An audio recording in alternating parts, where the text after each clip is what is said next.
Today, we're going to be taking a look at this device. It is the Aqara Vibration Sensor, and this can detect vibrations, falls, and tilts. And I've seen people do some really cool automations with this device, such as turning lights on automatically when you open a door, triggering an alarm when an intruder tries to open a window at 3 o'clock in the morning. And my personal use case, the entire reason I bought this device, is to get a push notification on my phone when the washing is done.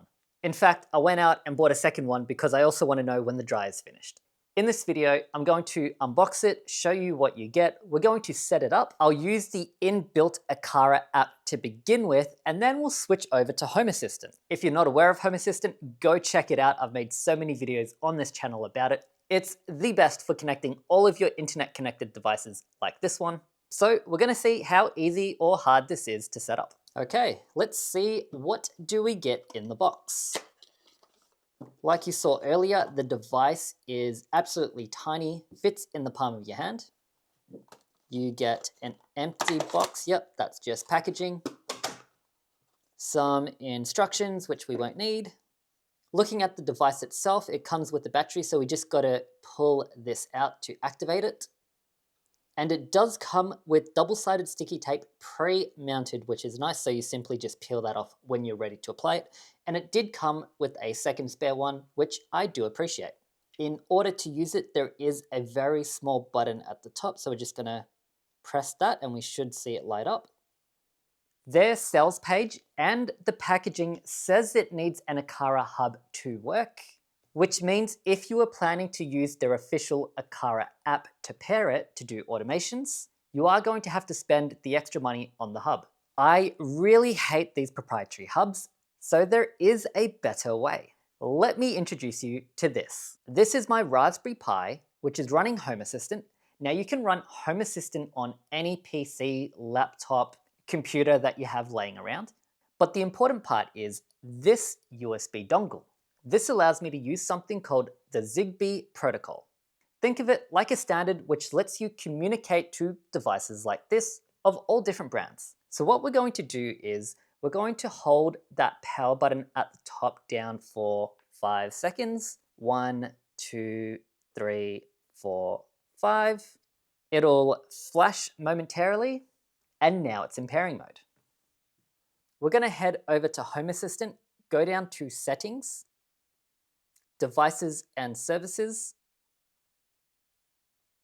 Add Integration. We're going to add a Zigbee device. Okay, I'm going to hold down that power button again for 5 seconds just to chuck it back into pairing mode. There was a bit of a weird quirk when you pair this with Home Assistant. For some reason, you have to press that power button down every couple of seconds till you see the blue light flash. Shout out to this person for posting that solution. As you can see here, the device is ready to use, so I'm going to give it a name. I'm going to call this washing machine, and I'm going to allocate a new area, laundry. If I head on over to my overview page, I can see that it's registered and is working correctly. Now that we've got this hooked up to Home Assistant, we're going to set up our first automation. If you head over to Settings, Automations and Scenes, we're going to create a new automation. So when a device, we're going to search for our washing machine. Okay, let's think through this logically.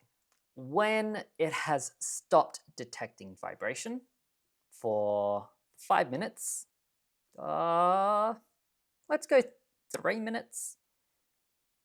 Then we want to send a push notification to our mobile phone.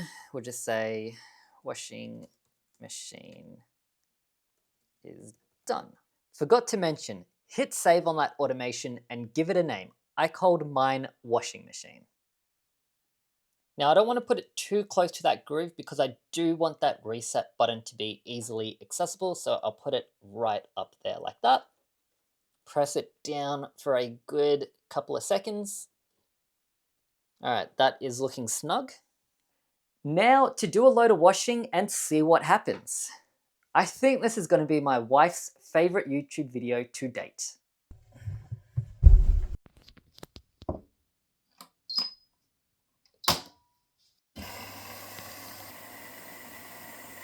Why are things never simple?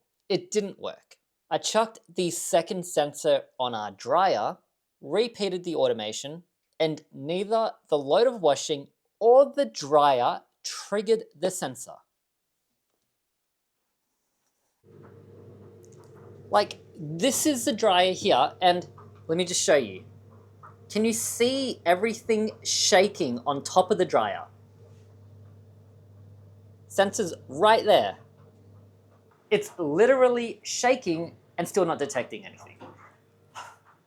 There's a couple of settings we can tweak around the sensitivity. By default, it's set to medium.